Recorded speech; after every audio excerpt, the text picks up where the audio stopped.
Hello అండి, నమస్కారం. సిరి entertainment ఛానల్కి స్వాగతం. నా పేరు రోజా. ఇప్పుడు నేను చెప్పబోయే స్టోరీ నీపై చాలా ప్రేమ ఉంది, ఎపిసోడ్ 56. స్టోరీలోకి వెళ్ళే ముందు చిన్న రిక్వెస్ట్. ఈ స్టోరీ మీకు నచ్చితే తప్పకుండా లైక్ చేయండి, షేర్ చేయండి, సబ్స్క్రైబ్ చేసి నన్ను ఎంకరేజ్ చేయండి. అలాగే ఇన్స్టాగ్రామ్లో కూడా నన్ను ఫాలో అవ్వండి. ఇంకా ఆలస్యం చేయకుండా స్టోరీలోకి వెళ్ళిపోదాం. రూపా, నిజంగా నా మీద నీకు కొంచెం కొంచెం కూడా ప్రేమ అనిపించలేదా? నిజం చెప్పు. వర్ధన్, ఏం మాట్లాడుతున్నావు నువ్వు? ఎన్నిసార్లు చెప్పాలి నీకు? ఒక అమ్మాయి నో చెప్పిందంటే దాని అర్థం నో, అంతే. దానిలో ఏ మార్పు ఉండదు. ఇలా ఒకే ప్రశ్నని పదే పదే అడిగి నన్ను ఇబ్బంది పెట్టద్దు. మీ నాన్నగారికి ఎలా ఉంది? బాగానే ఉన్నారు, కానీ ఆయన పూర్తిగా 4 గోడలకే పరిమితం అయిపోయారు. ఎటువంటి బిజినెస్ పర్పస్ని డీల్ చేయలేకపోతున్నారు. పూర్తిగా సెల్ఫ్ రెస్పెక్ట్ని కోల్పోయారు. I'm really sorry Vardhan. నేను కావాలని అదంతా చెయ్యలేదు. అప్పటికీ ఆయనని నేను ఆపడానికి ప్రయత్నించాను, వినలేదు. అంతకంటే నాకు ఇంకొక మార్గం లేదు ఆ టైంలో. రూపా, నువ్వే కాదు, నీ ప్లేస్లో ఏ అమ్మాయి ఉన్నా అలాగే రియాక్ట్ అవుతుంది. కానీ నువ్వు నా దగ్గర జరిగింది జరిగినట్లు చెప్పకుండా అర్జున్ సార్ ద్వారా తెలియజేయడం నాకు అస్సలు నచ్చలేదు. సారీ వర్ధన్. It's okay. నాకు చిన్న హెల్ప్ చేస్తావా? ఏంటి?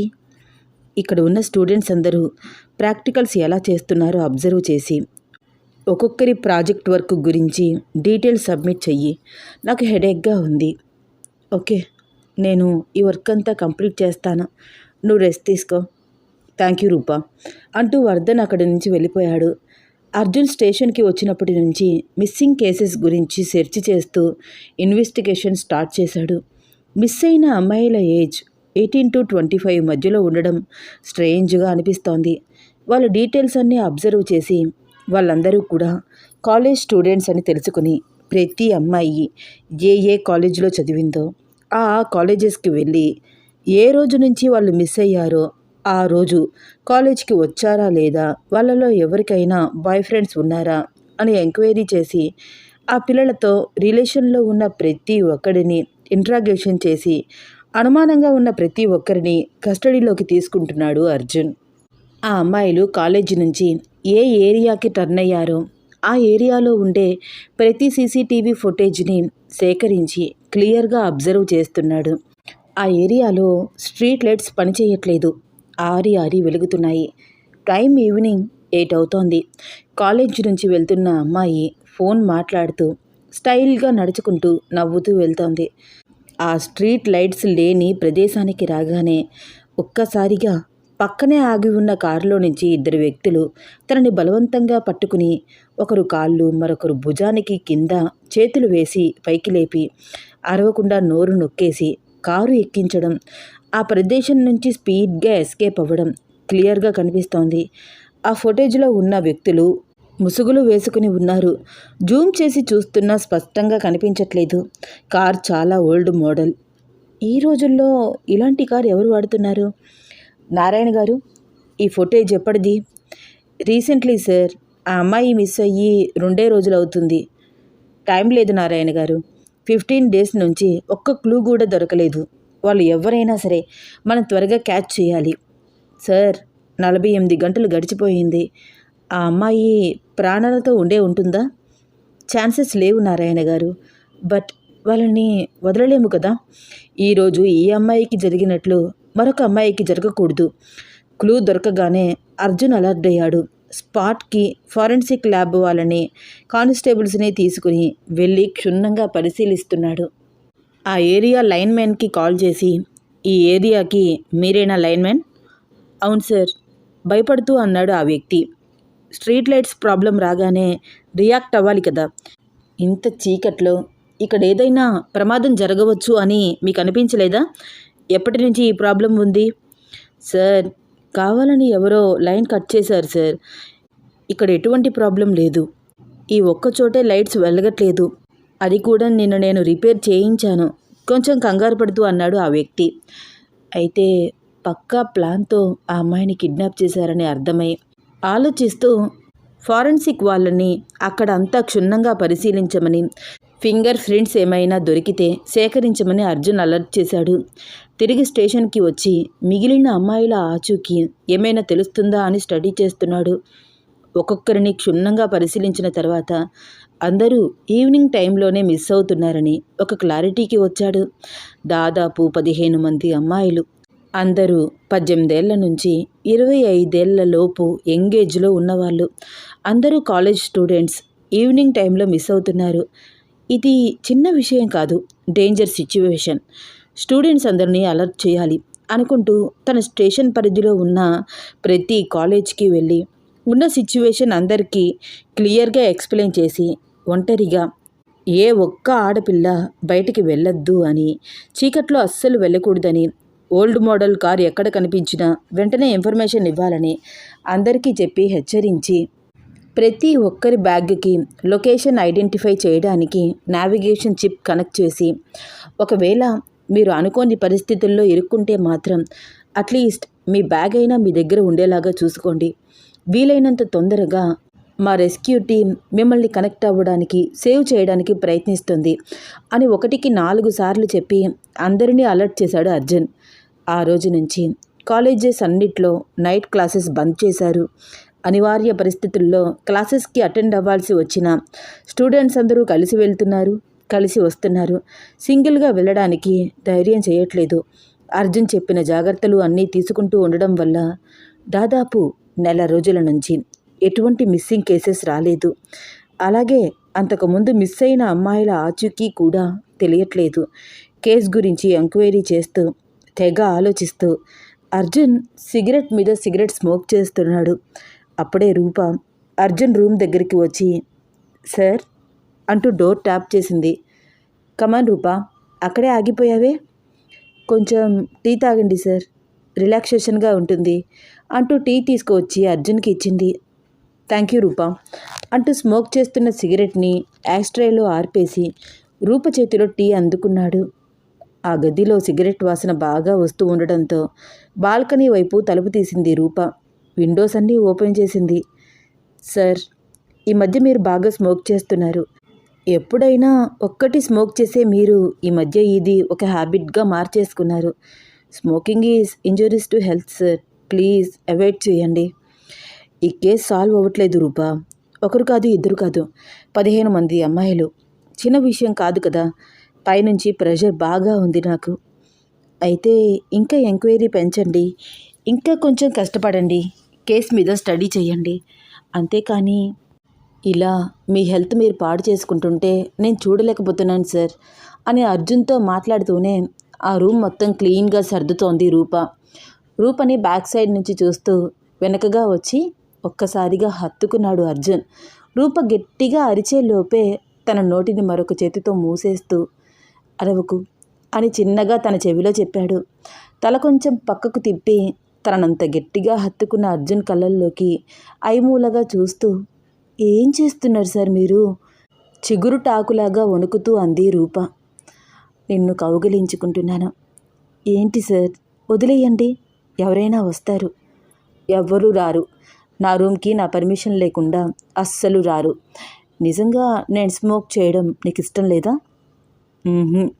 అందుకే కదా చెప్తున్నాను, ప్లీజ్ ఈ హ్యాబిట్ మార్చుకోండి సార్. సరే, మార్చుకుంటాను. నువ్వు చెప్పినట్లే స్మోకింగ్ మానేస్తాను. నాకు టెన్షన్గా అనిపించిన ప్రతిసారి నిన్ను పిలుస్తాను, వస్తావా? ఓ, తప్పకుండా వస్తాను. మీ పక్కనే కూర్చుంటాను, కబుర్లు చెప్తాను. అవన్నీ నార్మల్గా ఎప్పుడైనా చేస్తావు. అంతకు మించి కావాలి నాకు అంటూ రూప జుట్టుని ముందుకు వేసి తన మెడ మీద ముద్దు పెట్టాడు అర్జున్. అర్జున్ మీసాలు గుచ్చుకోవడంతో ఒక్కసారిగా ఒళ్ళు జల్లు మంది రూపకి.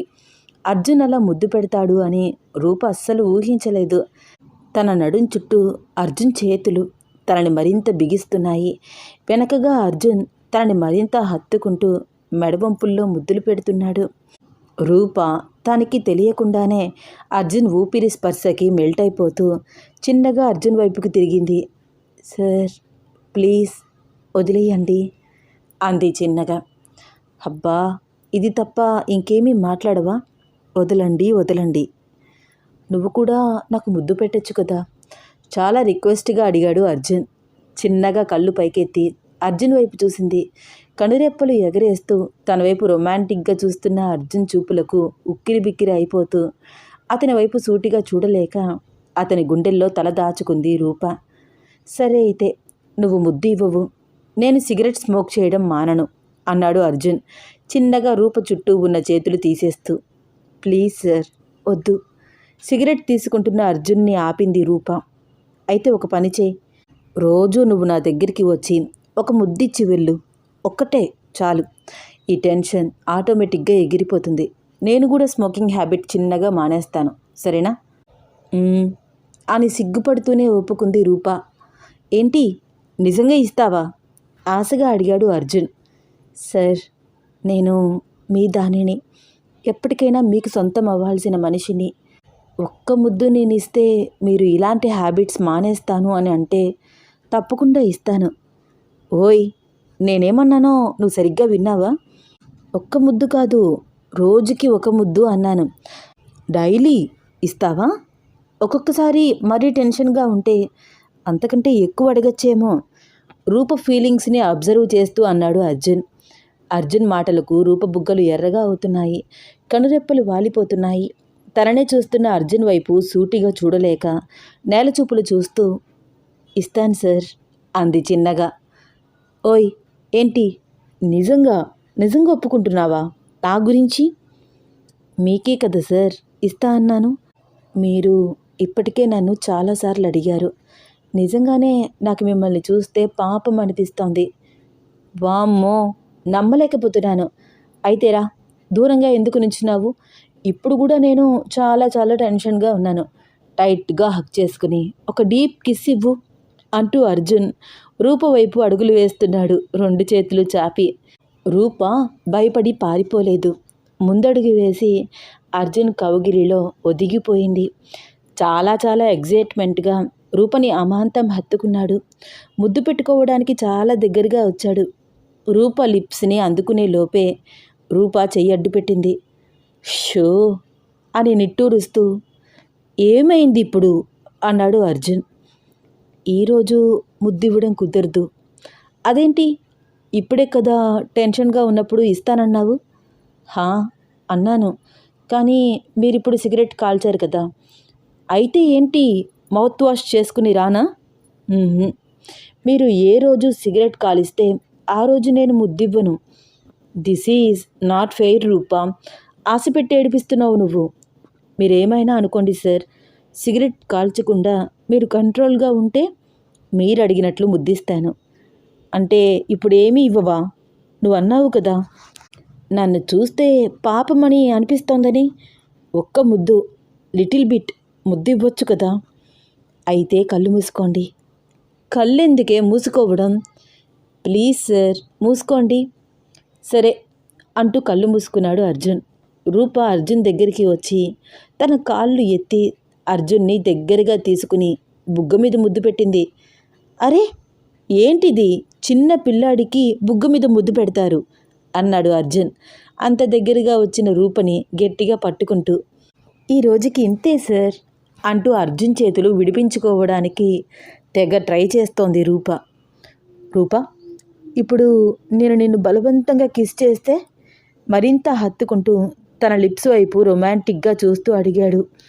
అర్జున్ ఫీలింగ్స్ని చూసి తడబడుతూ కొంచెం కొంచెం వెనక్కి వెళ్ళడానికి ట్రై చేస్తూ అతని కౌగిలి విడిపించుకోవడానికి విశ్వ ప్రయత్నం చేస్తూ, చూడండి, మీరిప్పుడు గనక అలా చేస్తే నేను మీతో అస్సలు మాట్లాడను. మీతో కలిసి బైక్ మీద కాలేజ్కి వెళ్ళను. రోజు ముద్దిస్తాను అన్న డీల్ కూడా క్యాన్సిల్ చేసేసుకుంటాను. రూపా, నువ్వు కనిపించే అంత ఇన్నోసెంట్ ఏమీ కాదు, రాక్షసివి అన్నాడు అర్జున్ రూప బుగ్గ మీద కసిగా గట్టిగా ముద్దు పెడుతూ. అబ్బా, మీ మీసాలు గుచ్చుకుంటున్నాయి, వదలండి గింజుకుంటోంది రూప. వదిలితే ఏం చేస్తావు? ఏం చేస్తాను, నా రూమ్లోకి వెళ్ళిపోతాను. కాసేపు ఉండొచ్చు కదా. సరే ఉంటాను, ముందు మీరు వదలండి అంటూ రూప వైపు ప్రేమగా చూస్తూ చిన్నగా వదిలాడు. ఇంకేంటి నీ కాలేజ్ సంగతులు? తిరిగి తన కేస్ స్టడీ చేస్తూ నార్మల్గా అడిగాడు. పెండింగ్ వర్క్ అంతా కంప్లీట్ చేశాను సార్. ప్రాక్టికల్స్కి వెళ్తున్నాను.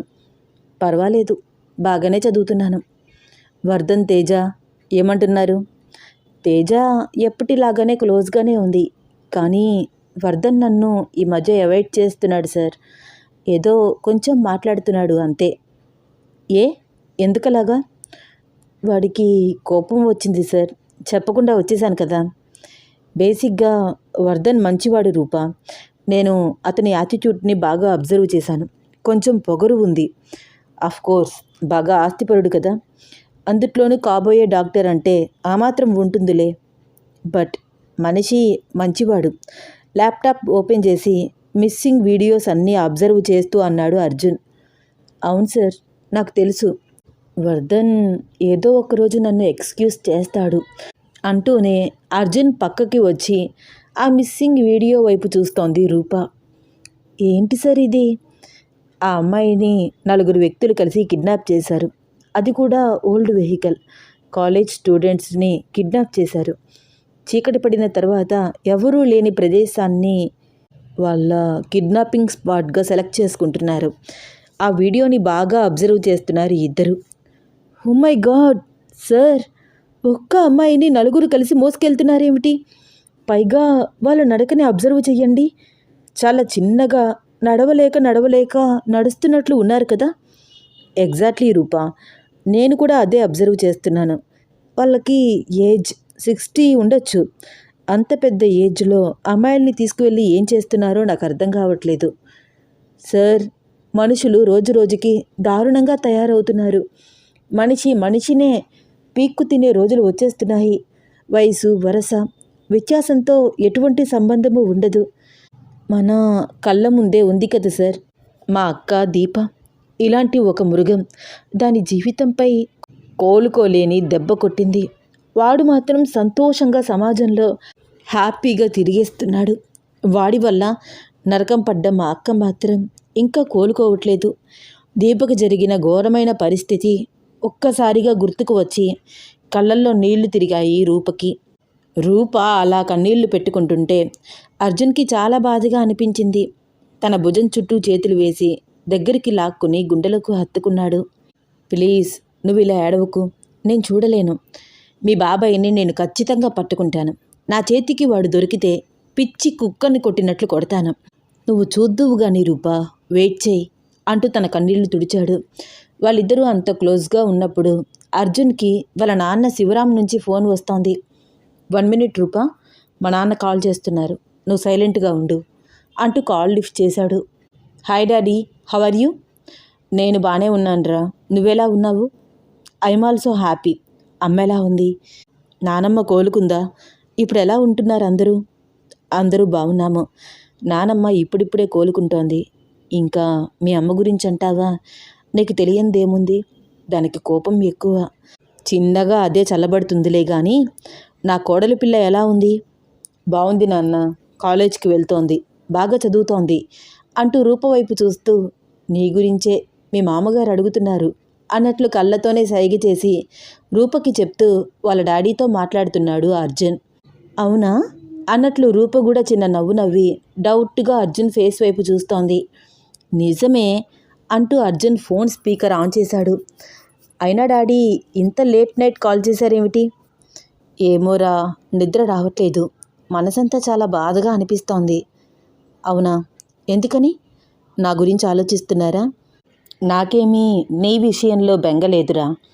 రూపు విషయంలో నాకు ఫుల్ క్లారిటీ ఉంది. మీ అమ్మకి క్లారిటీ వచ్చేదాకా ఇలాంటి చిన్న చిన్న డిస్టర్బెన్స్ ఉండక తప్పదు. అదంతా పక్కన పెడితే నాకు లాస్యా గురించి చాలా బాధగా అనిపిస్తోందిరా. లాస్యా గురించా? ఏమైంది డాడీ? ఈ మధ్య ఆ పిల్ల చాలా చాలా వింతగా ప్రవర్తిస్తోంది. ఏమైంది? స్ట్రైట్గా చెప్పండి. ఎప్పుడూ సంప్రదాయంగా ఉండే లాస్యా ఎలా తయారైందో తెలుసా? తన పొడవాటి జుట్టు మొత్తం కత్తిరించేసి బార్బీ హెయిర్ స్టైల్ చేయించుకుంది. లంగా ఓని కట్టుకుని మహాలక్ష్మిలాగా ఉండే లాస్యా ఇప్పుడు 2/4 డ్రెస్సెస్ వేసుకుని వింతగా ప్రవర్తిస్తోంది. కాళ్ళకి పట్టీలు, గోరింటాకు పెట్టుకుని పద్ధతిగా ఉండే లాస్యా ఇప్పుడు హై హీల్స్ వేసుకుని నెయిల్ పాలిష్ వేసుకుంటోంది. ఏంటి డాడీ, మొత్తానికి లాస్ట్ ఇయర్ ట్రెడిషనల్ నుంచి వెస్ట్రన్కి మారింది అంతే కదా, ఏమాత్రం దానికి అంతలాగా ఎందుకు భయపడుతున్నారు? అది చిన్నపిల్ల, కొంచెం సరదాగా డ్రెస్సింగ్ స్టైల్ మార్చుకుందేమో. ఒరేయ్, అంతే కదా అని ఈజీగా తీసి పడేయద్దు అర్జున్. డ్రెస్సింగ్ స్టైల్లో చేంజ్ అయితే పర్వాలేదు, టోటల్గా అమ్మాయే మారిపోయిందిరా. నిన్న ఉదయం బయటికి వెళ్ళిన పిల్ల అర్ధరాత్రి వరకు ఇంటికి రాలేదు. గుండె దడదడలాడిపోయింది. తాగింటికి వచ్చింది. మన ఇంట వంట ఎప్పుడైనా ఉందా? మగపిల్లలే ఆల్కహాల్ తాగరు కదరా, ఆడపిల్ల తాగి రావడం ఏమిటి? పైగా తనని ఒక అబ్బాయి ఇంటి దగ్గర డ్రాప్ చేసి వెళ్ళాడు. ఎవరితో వెళ్ళావు, ఎక్కడికి వెళ్ళావు అని మేము 100 సార్లు అడుగుతుంటే విసుక్కోవడం, తూలుతూ కింద పడుతూ లేచి తన గదిలోకి వెళ్ళిపోవడానికి ప్రయత్నించడం, మేము మరీ బలవంతం చేస్తుంటే shut up, none of your business, మీకు అనవసరం, మీ లిమిట్స్లో మీరు ఉండండి అంటూ తూగుతూ తడబడుతూ సమాధానం చెబుతోంది. రాను రాను లాస్య మన చెయ్యి దాటిపోతోందని నాకు భయంగా ఉందిరా. ఆడపిల్ల ఎప్పుడు బయటికి వెళ్తుందో, ఎప్పుడు తిరిగి ఇంటికి వస్తుందో అర్థం కావట్లేదు. మీ అత్తయ్య చాలా బెంగ పెట్టేసుకుంది. ఇదంతా నీ కొడుకు వల్లే జరిగింది. ప్రాణంగా ప్రేమించిన వాడు వదిలేస్తే ఏ ఆడపిల్లకైనా గుండె ముక్కలైపోతుంది. భరించలేక ఇలా వ్యసనాలకు లోబడిపోతోంది నా కూతురు అంటూ మీ అమ్మతో రోజు ఒక పెద్ద గొడవ. ఇంట్లో రణరంగంగా ఉందిరా అర్జున్. నాన్న, మీరు మరీ ఎక్కువగా ఆలోచిస్తున్నారేమో. ఇప్పటి జనరేషన్ పిల్లలు మొత్తం అలాగే ఉంటున్నారు. ఎక్కడో ఎవరో ఒకరిద్దరు రూపలాగా లాస్యాలాగా ఉంటున్నారు. అలా వెస్ట్రన్ కల్చర్లో రెడీ అవ్వడం, తాగడం అంతా కల్చర్ అయిపోయింది డాడీ. ఇప్పుడు తను ఎంగేజ్లో ఉంది కదా, ఇలాంటి వాటికి అట్రాక్ట్ అవ్వడం సహజం. తనతో నేను మాట్లాడతాను, మీరు భయపడకండి. అర్జున్, నీలాగా నేను అంత తేలికగా తీసుకోలేనురా.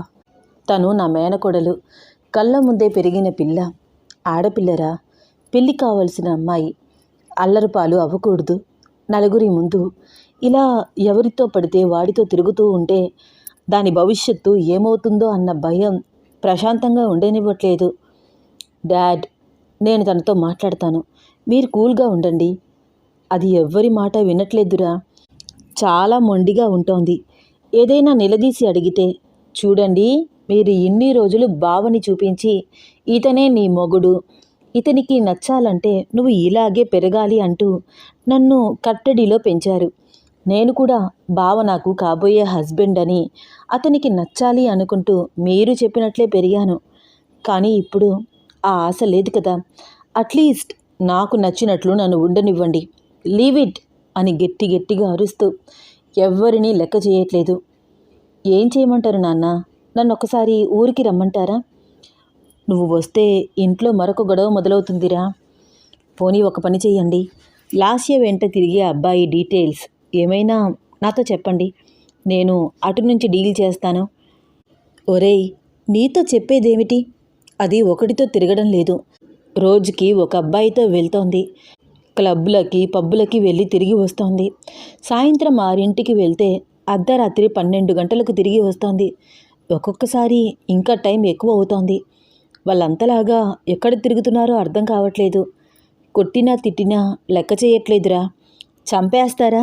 చంపేయండి. మీరు ఎన్ని చెప్పినా ఏం చేసినా నేను మాత్రం ఇంక లిమిట్స్లో ఉండడం జరగదు అంటూ ఎదురు తిరిగి మాట్లాడుతోంది. బంగారపు బొమ్మలాగా ఉండే లాస్యాలో ఇలాంటి మార్పు చూస్తుంటే మనసుకి చాలా బాధగా అనిపిస్తోందిరా.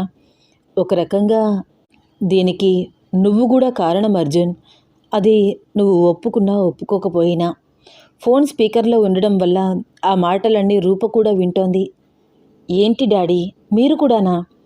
ఒరేయ్, నేను చెప్పే దాంట్లో ఏమైనా అబద్ధం ఉందా? ఆ పిల్ల నిన్ను మనస్ఫూర్తిగా ప్రేమించింది, నీపై ఆశలు పెంచుకుంది, నువ్వే తన హస్బెండ్గా ఊహించుకుంది. నువ్వేమో మరొక అమ్మాయిని ఇష్టపడ్డావు. అది తను తీసుకోలేకపోయింది అర్జున్. అందుకనే తన లైఫ్ స్టైల్ని తానే స్పాయిల్ చేసుకుంటోంది. నాన్న, తనని సైకరాలజిస్ట్కి చూపిస్తే కొంచెం బెటర్ అవుతుందేమో. అది అసలు మాట వింటే కదరా పద్ధతులు ఆచారాలకు పెట్టింది పేరుగా ఉండే మన ఇంట్లో పట్టపగలు తాగుతోంది. తనని కంట్రోల్ చేయడానికి ఎవ్వరు చూసినా చంపేస్తే చంపేయండి, నాకు కూడా ఈ లైఫ్ బోర్ కొట్టేస్తోంది అంటూ పిచ్చిగా నవ్వుతోంది. తన పరిస్థితి చూస్తుంటే నాకు భయంగా ఉందిరా. డాడీ, ఇదంతా జరుగుతుంటే ఇన్ని రోజులు ఏం చేశారు? నాకు ఒక మాట చెప్పాలి కదా. ఏం చేయాలో తెలియక బుర్ర పని చేయక ఉండిపోయాన్రా. మారుతుందేమో అనుకున్నాను, కానీ రోజు రోజుకి దారుణంగా తయారవుతోంది. తనని ఎలాగైనా ఈ డిప్రెషన్ నుంచి బయటికి తీసుకురావాలి. డాడీ, మీరు బాధపడకండి. రేపు తను ఏ టైంలో బయటికి వెళ్తుందో చూసి నాకు ఇన్ఫర్మేషన్ ఇవ్వండి. నేను అక్కడే ఉంటాను. తనని ఫాలో అవుతాను. అవసరమైతే సీన్లోకి ఎంటర్ అవుతాను. తనని ఎలాగోలాగా నార్మల్ చేయడానికి నా ప్రయత్నం నేను చేస్తాను. ఒరేయ్, అది నీ మీద కోపంతోనే ఇదంతా చేస్తోంది. ఇప్పుడు నువ్వు దాని ముందుకు వస్తే ఇంకా రెచ్చిపోతుంది. అయితే ఏం చేద్దామంటారు డాడీ? అలా వదిలేద్దామా? మీరే అంటున్నారు కదా, వయసుకు వచ్చిన ఆడపిల్ల అలా ఎలా వదిలేస్తాము అని. నా ప్రయత్నం నేను చేస్తాను. ఉన్నట్లుండి లాస్యాలో ఇంత మార్పు వచ్చిందంటే అది సహజంగా వచ్చింది కాదు. తనని ఖచ్చితంగా ఎవరో తప్పుదారి పట్టిస్తున్నారు. వాళ్ళెవరో తెలుసుకుంటాను డాడీ. తనని అంతలాగా మ్యానిపులేట్ చేస్తోంది ఎవరో కానీ లాస్యాకి బాగా బ్రెయిన్ వాష్ చేశారు. ఉన్నది ఒకటే లైఫ్, ఎంజాయ్ చేయాలి, తాగాలి, తిరగాలి అంటూ లేనిపోనివన్నీ చెప్పి అట్రాక్ట్ అయ్యే విధంగా తనని మార్చారు. అందుకే లాస్యా ఇలా మారిపోయింది. డోంట్ వరీ డాడీ, వాళ్ళు ఎవరో, కథ ఏమిటో నేను తెలుసుకుంటాను. ఇప్పుడే ఇక్కడి నుంచి బయలుదేరుతున్నాను. మన ఊరు సర్పంచ్ గారి ఇంట్లో స్టే చేస్తాను. లాస్యా బయటికి రాగానే నాకు ఇన్ఫర్మేషన్ ఇవ్వండి. సరే అర్జున్, కానీ ఇప్పుడు టైం మిడ్నైట్ అవుతుందిరా. పర్వాలేదు డాడీ, ఫ్యామిలీ కోసం నేను ఏమాత్రం చేయగలను. లాస్యా నాకు మరదలైనప్పటికీ తను నాకు చెల్లెళ్ళ లాంటిది. కలిసి పెరిగాము, కలిసి ఆడుకున్నాము. తన ఫ్యూచర్ పాడవుతుందంటే నేను చూస్తూ ఊరుకోలేను. తనని ఇంతలాగా మ్యానిపులేట్ చేస్తున్న వాడి పని పట్టాలి. సో నాన్న, నేను ఇప్పుడే ఊరికి బయలుదేరుతున్నాను అని అర్జున్ వాళ్ళ నాన్నకి ధైర్యం చెప్తూ, అవును డాడీ, ఇప్పుడు లాస్యా ఇలా ప్రవర్తిస్తోంది అని మావయ్యకి తెలుసా? అస్సలు తెలియదు అర్జున్. తెలిస్తే ఖచ్చితంగా కుటుంబ గొడవలు జరుగుతాయి. మరి వాళ్ళు ఇక్కడ 2 నెలల నుంచి స్టే చేస్తున్నారు కదా, మావయ్య ఏమీ అడగలేదు? అడిగాడ్రా. లాస్యా ఇక్కడ కాలేజీలో జాయిన్ అయ్యిందని, ఇక్కడే ఉండి చదువుకుంటుందని మీ అత్త తన నోటికి వచ్చిన అబద్ధాలన్నీ చెప్తోంది. నిజంగానే ఇది ఒక ఫ్యామిలీ ప్రాబ్లం అవుతుందేమో అని నాకు అనిపిస్తోంది నాన్న. అదే కదరా నేను ఆలోచిస్తున్నాను. సరే, మీరు భయపడకండి, నేను బయలుదేరుతున్నాను చెప్పి కాల్ కట్ చేశాడు అర్జున్. రూప డల్గా ఫేస్ పెట్టుకోవడం చూసి, ఏయ్ ఏంటి అలా అయిపోయావు? తనని అబ్జర్వ్ చేస్తూ అడిగాడు అర్జున్. సార్, ఇదంతా నా వల్లే కదా. రూపా, నువ్వు నా లైఫ్లోకి వచ్చినా రాకపోయినా నేనైతే లాస్యాని ఎప్పటికీ యాక్సెప్ట్ చేసేవాడిని కాదు. ఎందుకంటే తన మీద నాకు అలాంటి ఫీలింగ్స్ అస్సలు లేవు. చిన్నప్పటి నుంచి కలిసి ఆడుకున్నాము. అర్థమవుతుందా నీకు? క్లియర్గా చెప్పాడు అర్జున్. సరే, నేను మా ఊరు బయలుదేరుతున్నాను. నువ్వు జాగ్రత్తగా ఉండు. సార్, నేను మీతో వస్తాను సార్. అరే, నీకేమైనా పిచ్చా? అసలే నువ్వు స్టడీస్లో వెనకబడి ఉన్నావు. నాతో వస్తే నీ కాలేజ్ ఏం కావాలి? సార్, రేపు సండేనే కదా, వస్తాను సార్ ప్లీజ్. నేను మా ఊరు వెళ్తున్నాను రూపా. నాకు తెలుసు సార్, విన్నాను కదా. నేను వస్తాను అంటే వద్దు అంటున్నారు ఏంటి సార్? నేను మీతో రావడం మీకు ఇష్టం లేదా? అలా అని కాదు, అసలే అక్కడ మా ఫ్యామిలీలో గొడవలు జరుగుతున్నాయి కదా. ఓహో, అయితే నేను మీతో కలిసి అక్కడికి వస్తే గొడవలు ఎక్కువ జరుగుతాయని ఆలోచిస్తున్నారా సార్? అలా అయితే వదిలేయండి సార్. అరే, మళ్ళీ మొహం అలా పెట్టద్దు. సర్లే, బయలుదేరు. ఇప్పుడు బయలుదేరితే ఎర్లీ మార్నింగ్ చేరుకుంటాము. త్వరగా రెడీ అవ్వు. రెడీ అవ్వాలా? ఇలా బాలేదే సార్, నేను మీ ఇంటికి వెళ్ళట్లేదు కదా. ఇప్పుడు కూడా చీర కట్టుకునే ట్రెడిషనల్గా రెడీ అవ్వాల్సిందేనా? నువ్వు ఎప్పుడూ అందంగానే ఉంటావు అని నవ్వుతూ, మీ అక్క వాళ్ళతో చెప్పిరా, నేను కార్ తీసి స్టార్ట్ చేస్తాను అంటూ క్రాఫ్ దువ్వుకుని తన స్టడీ చేస్తున్న కేస్ ఫైల్స్ అన్నీ బ్యాగ్లో సర్దుకుని, రేపు స్టేషన్కి రావడం లేట్ అవుతుందని, అర్జెంట్ పని మీద ఊరు వెళ్తున్నానని మెయిల్ పంపించి 5 నిమిషాలలో రెడీ అయిపోయాడు అర్జున్. రూప కూడా చక్కగా జడ వేసుకుని చిన్న స్టిక్కర్ పెట్టుకుని, ఖాళీ దొరికితే చదువుకోవడానికి కొన్ని బుక్స్ బ్యాగ్లో పెట్టుకుని, ఒక జత బట్టలు సర్దుకుని, దీపకి విషయం చెప్పి తాయార్కి కూడా వెళ్ళొస్తానని చెప్పి బయలుదేరింది. డాడీ మేం బయలుదేరాం, జర్నీ స్టార్ట్ చేశాం అంటూ శివరామ్కి మెసేజ్ చేశాడు అర్జున్. జాగ్రత్తగా రండి, టేక్ కేర్ అంటూ వెంటనే రిప్లై ఇచ్చాడు శివరామ్. ఓకే బాయ్ అంటూ ఫోన్ పక్కన పెట్టి కార్ స్టార్ట్ చేశాడు. గుమ్మం దాకా వచ్చి పంపించింది తాయారు. ఒకవైపు ఈ మిస్సింగ్ కేసెస్ అన్నీ సాల్వ్ అవ్వక పిచ్చెక్కినట్లు అనిపిస్తోంది. ఇప్పుడు లాస్యా ప్రాబ్లం ఒకటి. చాలా టెన్షన్గా ఉంది. ఇరిటేషన్ ఫీల్ అవుతూ మాట్లాడుతున్నాడు అర్జున్. చాలా చిరాకుగా, చాలా ఫ్రస్ట్రేషన్గా మాట్లాడుతున్న అర్జున్ వైపు చూస్తూ కొంచెం దగ్గరగా వచ్చి నోటితో చిన్నగా గాలిని ఊదింది రూప. చిరుచెమటలు పడుతున్న అర్జున్కి తన ఊపిరి స్పర్శ హాయిగా అనిపించింది. చిన్న నవ్వు నవ్వుతూ రూప వైపు ఒక్కసారి చూసి, థ్యాంక్ యూ రూప. ఎందుకు సార్? నువ్వు నాతో వస్తున్నందుకు. ఒంటరిగా వెళ్ళి ఉంటే చాలా స్ట్రెస్ ఫీల్ అయ్యేవాడిని. మరి ఇప్పుడు కొంచెం టెన్షన్ రిలీఫ్గా ఉంది. ఒకవేళ బాగా ఫ్రస్ట్రేషన్ పెరిగినా నువ్వున్నావు కదా తగ్గించడానికి. అర్జున్ మాటలు విని చిన్న నవ్వు నవ్వింది రూప. ఈ స్టోరీలో నెక్స్ట్ ఏమవుతుంది తెలుసుకోవాలని ఉందా? అయితే వచ్చే ఎపిసోడ్ కోసం వెయిట్ చేస్తూ ఉండండి. ఈ స్టోరీ మీకు నచ్చితే తప్పకుండా లైక్ చేయండి, షేర్ చేయండి, సబ్స్క్రైబ్ చేసి నన్ను ఎంకరేజ్ చేయండి. అలాగే ఇన్స్టాగ్రామ్లో కూడా నన్ను ఫాలో అవ్వండి. ధన్యవాదాలు.